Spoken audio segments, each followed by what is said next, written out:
पश्चिम बंगाल में विधानसभा चुनावों से पहले नेताओं ने ऐसी कोई जगह नहीं छोड़ी है जहां राजनीति को वो न उतार कर ले आए हों। गुरुदेव रविन्द्रनाथ टैगोर ने जिस विश्व भारती परिसर की स्थापना की वो भी राजनीति का अखाड़ा बन गया है।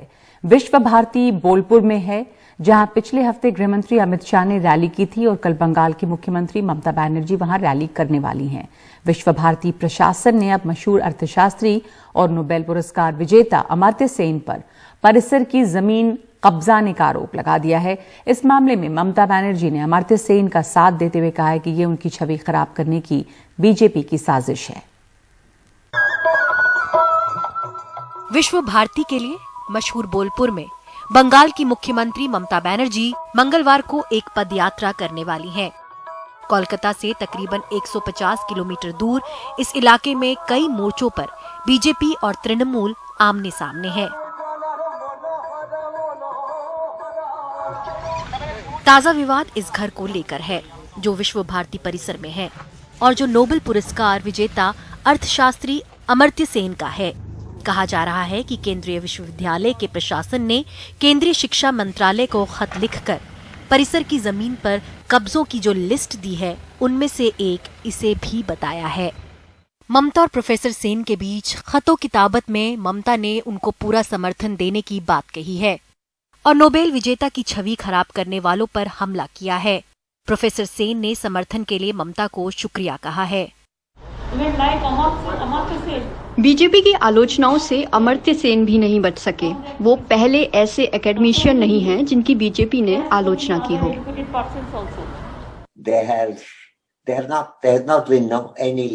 उनकी तरफ से कोई खत नहीं मिला, हमारा कोई संवाद नहीं हुआ।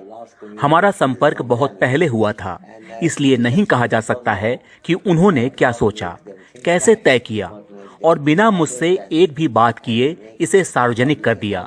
ये पूरी तरह से रहस्यमयी है।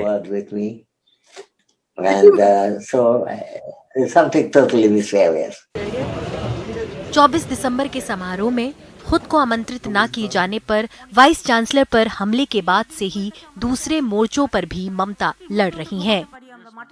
मुख्यमंत्री ने अपनी प्रशासनिक बैठक में ये भी घोषित किया कि इस सड़क को वापस ले रही हैं। ये 2017 में उन्होंने विश्व भारती प्रशासन को दिया था, लेकिन अब उनका कहना है कि विश्व भारती प्रशासन जो है, एडमिनिस्ट्रेशन है, वो लोकल्स को ये यूज़ नहीं करने दे रहा है और उसकी वजह से वो यहाँ पे ये सड़क वापस ले रही हैं। ये मैप आप देख सकते हैं यहाँ। ये जो सड़क है ये 3 किलोमीटर की है। एक इम्पॉर्टेंट भाग जो है इस कैंपस का, शांति निकेतन का, वहाँ से आती है और दूसरे एक इम्पॉर्टेंट जरूरी भाग से खत्म होती है। 3 किलोमीटर की रोड है। ममता का कहना है कि स्थानीय लोगों ने उनसे शिकायत की है। यूनिवर्सिटी प्रशासन उनको सड़कों पर गाड़ियां नहीं चलाने दे रहा है और वीआईपी लोगों के दौरों के दौरान तो चलने फिरने की भी मनाही है। अमित शाह की अगुवाई में हुए बीजेपी के रोड शो के हफ्ते भर बाद बोलपुर की सड़कों पर 4 किलोमीटर का मार्च निकालकर ममता मंगलवार को अपनी ताकत दिखाएंगी। गृह मंत्री अमित शाह यहाँ एक हफ्ते पहले आए थे और उन्होंने करीबन 2 किलोमीटर लंबा यहाँ रोड शो किया था। हमें ऐसा बताया गया है कि ममता बनर्जी का जो प्लान था वो भी यही था कि वो भी 2 किलोमीटर की पदयात्रा करती हैं और पैदल ज़्यादा चलती हैं, लेकिन अब शायद उस प्लान में एक चेंज है और हमें ये बताया जा रहा है कि उनका रोड शो या उनकी पदयात्रा यहाँ खत्म होगी। रविन्द्रनाथ टैगोर की प्रतिमा के सामने यहाँ एक स्पीच भी देंगी। ये जो सब कुछ हो रहा है ये बहुत इंटरेस्टिंग है, क्योंकि ये दर्शाता है कि जो आजकल आइडियोलॉजिकल और पॉलिटिकल बैटल चल रही है बीजेपी और टीएमसी में बंगाल के आइकॉन्स को लेके, ये बस उसका ही एक और एग्जाम्पल है।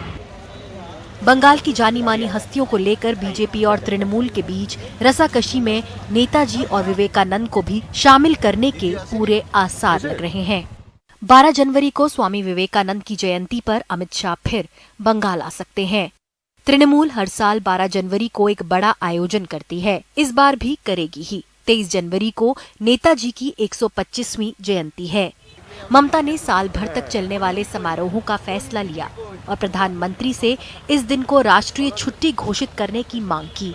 इस बीच प्रधानमंत्री मोदी ने नेताजी की जयंती मनाने के लिए विक्टोरिया मेमोरियल पर लाइट एंड साउंड शो करने को एक कमेटी बनाई है।